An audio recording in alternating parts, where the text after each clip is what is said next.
1 century. 1 entire century of yawning and snoring wildly. It seems that the heroes of the land of dreams are under the effect of a mysterious snoozing power. Well, my little ones just needed to take a big nap. Meanwhile, the nightmares multiplied. They spread. They generated new demons, even more terrifying than before.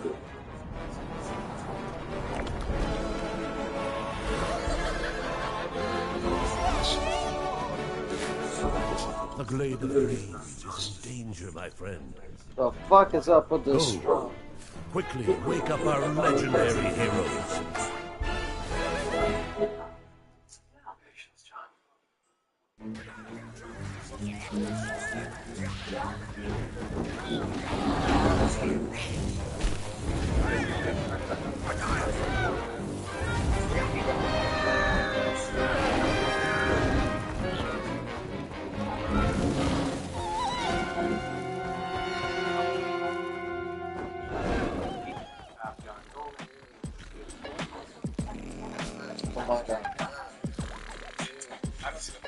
Problem is, you dated a psycho.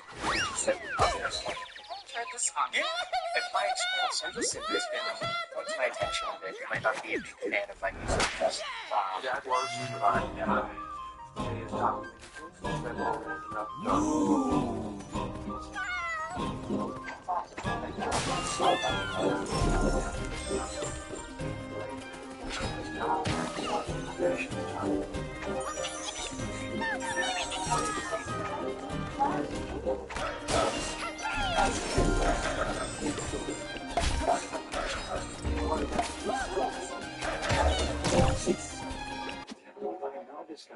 Well, actually,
Summer of 1841. Yellow fever also is extremely visions 8 degrees, small infirmary, jaundiced and burning with fevers up to 40 degrees. Desert heat's awesome, but it's kind of amazing to think we've known about this one for quite a while. Let's be frank, it's one of the most ambitious overworld games we've ever seen. Based on with its impending release, there is we have kicking around up in the old brain. I post its out. It's not matrix. 10 things you need to know about it. Starting off with number 10, it is the open world. Everything in the world has this something. It's like the open world with rips and feathers. According to developers, they say the map is twice the size of Skyrim, and it's bigger than Red Dead Redemption 2. I'm not so sure that the size of Skyrim is what's important, though. What's so striking is just how far you can see. I realize it's maybe a little bit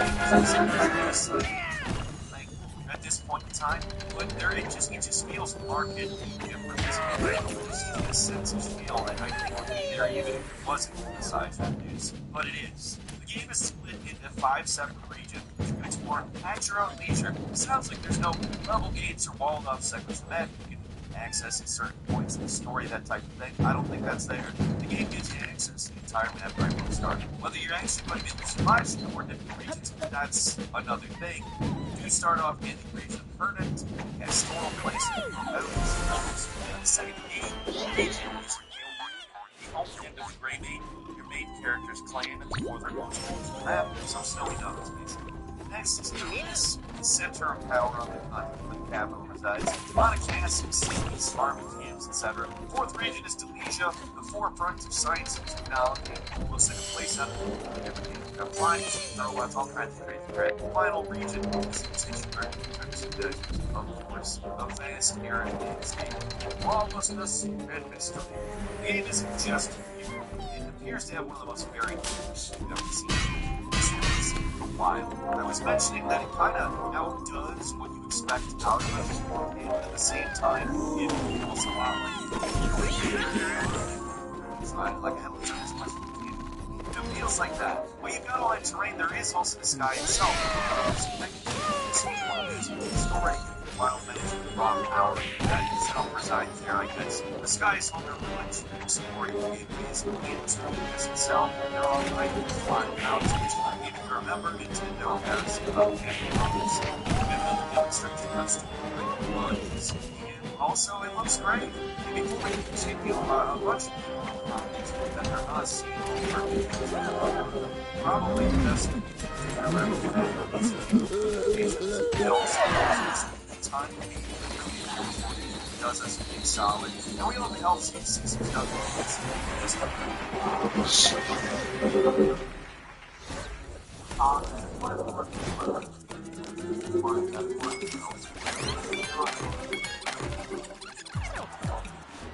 Combat is an essential part of the experience, and it's satisfying and fun. A lot of the pre-release late shows more powerful fun. But you don't start off like that. Like you begin the game.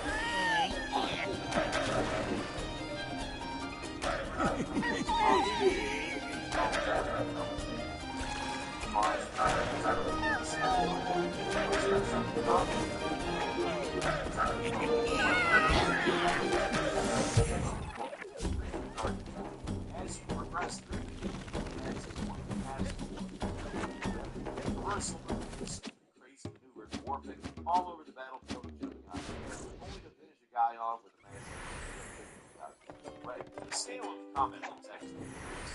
Yeah, man. You gonna get a draft?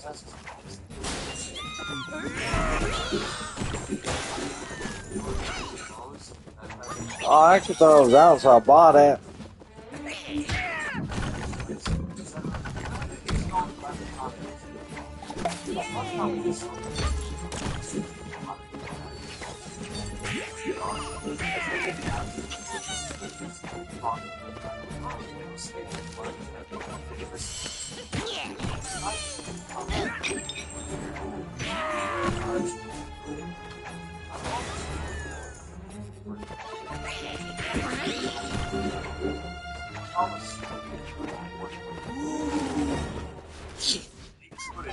shows us there will actually be 3 playable characters, each have their own equipment, combat styles, and skills. Not much is actually known about the 2 other characters, only that you eventually recruit them to your cause, and they can be used freely with playing side content. It sounds like Flip remains the main character, and you have to play as him when you progress the main story, but for everything else, sounds like there may be a huge chunk of the game that is everything else, might I add. For everything else, though, you can play as these 2 other characters. One is a woman who uses a lot of ranged weapons like pistols and rifles, along with a rapier for close-range combat. The other is an orc who has a lot more brutal of a combat style with access to heavy weapons like a great axe and a literal cannon. Each character looks pretty distinct. They're not reskins of the main guy. They have access to stuff the main character doesn't. And overall, from the previews, it seems like they play pretty differently. So while they're maybe not essential characters, you can't play the entire game as them as far as I can tell. They do seem to add a lot of variety to the experience, and they let you engage with the world in a completely different way than if you were playing the entire game as the main character. And number 7, the many types of traversal abilities. One of the most fascinating things about Cryptic Desert is how many options this game seems to give you to get around the world. It seems to start off simply enough with a horse mount and the ability to climb any surface, Breath of the Wild style. There's free falling, there's a glider.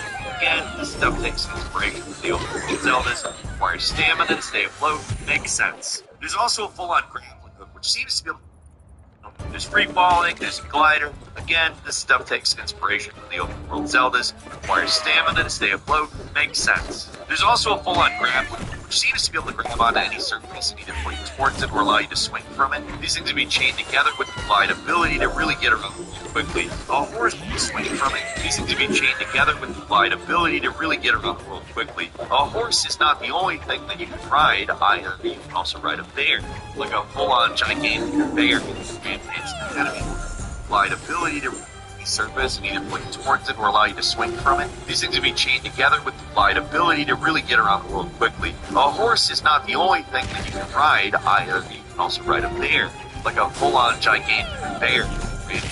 Enemies was pretty crazy and pretty but also it's got nothing on the literal mech pilot. I know I mentioned this already, but it bears repeating. You can pilot a robot suit and launch missiles at enemies. Like there's a machine gun that has a jetpack. It's goddamn ridiculous. But that's not it at all. There's also a dragon mount, which allows you to fly freely through the sky, which again, Nintendo has a patent on. I'm just emphasizing the idea that Nintendo has a patent on it because it's stupid. That is not an enforceable patent. Look at all of the other games with a goddamn flying mount. There are even a few more abilities shown in the trailers. Like this move where you can launch off a wall and double jump through the air. Of course, as usual, fast travel trailers. Like this move where you can launch off a wall and double jump through the air. Of course, as usual, fast travel type stuff. The game starts off fairly limited in terms of movement, but it seems like it just keeps adding things until you can get around the world in a manner that will make the Just Cause guy blush.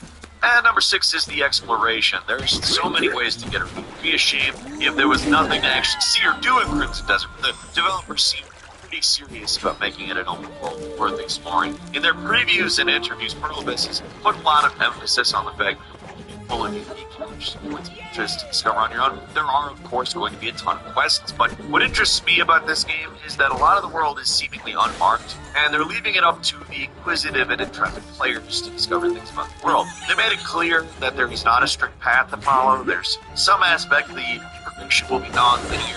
It's up to the player to explore.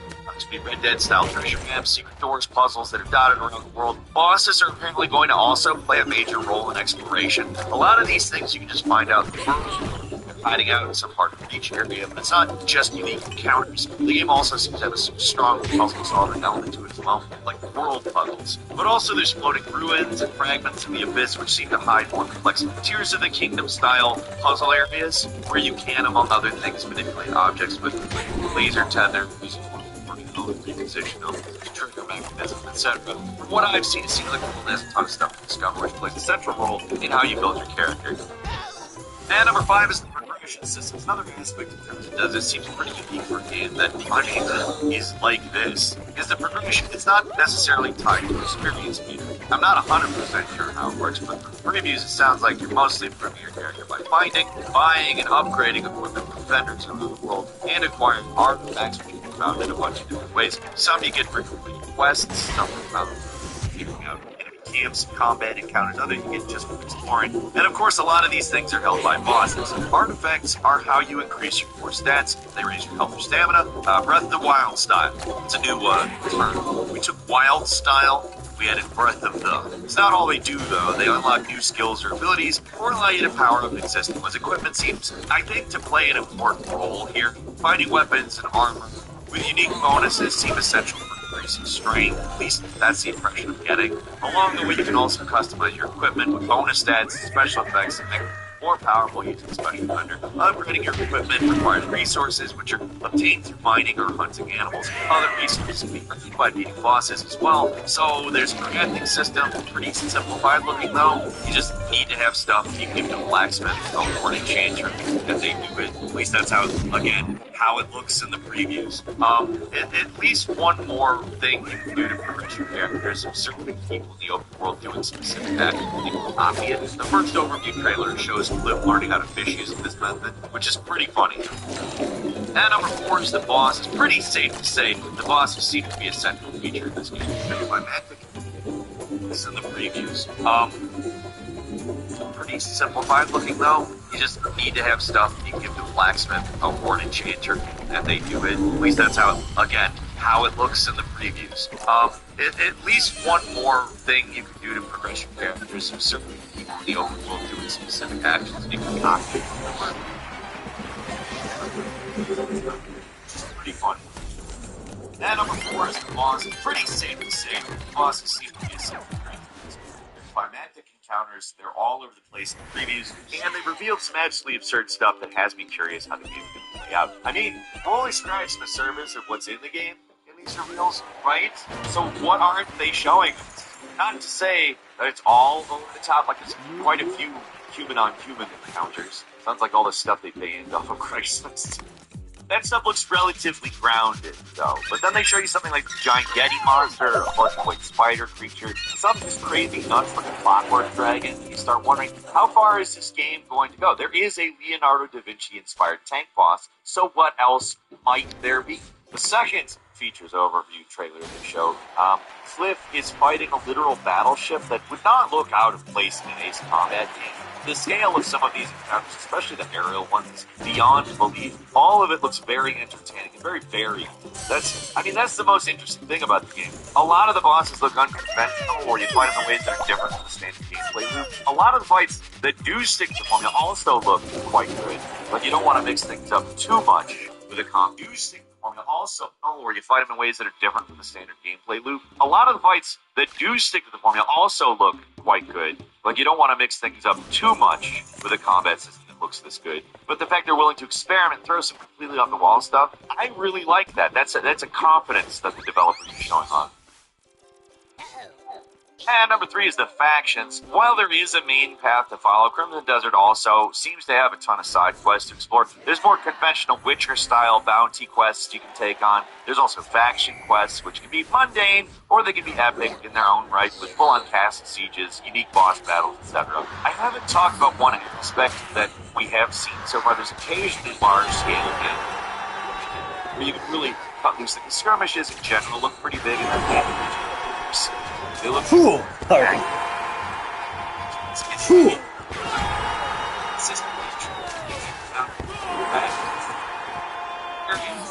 Shops for you, weeding out certain factors, making certain regions safer. Truthfully, locations like forts and castles may be a new system of action. From the information we've been given, I don't think it's like a Vegas kind of situation where you can decide to help or not. It seems like there's friendly and hostile factions that don't change. They're either friendly or hostile. Some will want your help, and others will just try to. I got a fool! Or choose to assist them to impact the state of the world, or at least that's the impression they're getting. Number 2, you have to rebuild the home of the Raven. It's probably one of the more mysterious and vague mechanics of this game. The second picture's overview video is a passing statement about talking about the factions, where assisting them leads you to being able to obtain stone, lumber, and other supplies to rebuild the home of the Greymanes. Re-establishing your clan is a major part of the game's story, but this makes it sound like you need to obtain resources in order to rebuild, which implies there's some sort of town rebuilding mechanic in the game. Perhaps it's something like Raven's Store from Assassin's Creed Valhalla, or maybe it's a little more in-depth. Perhaps it's actually more basic, even. Like there's some kind of quest progression block, or if you don't have enough resources or something. I don't know. At this point in time, how exactly this mechanic works is pretty unclear.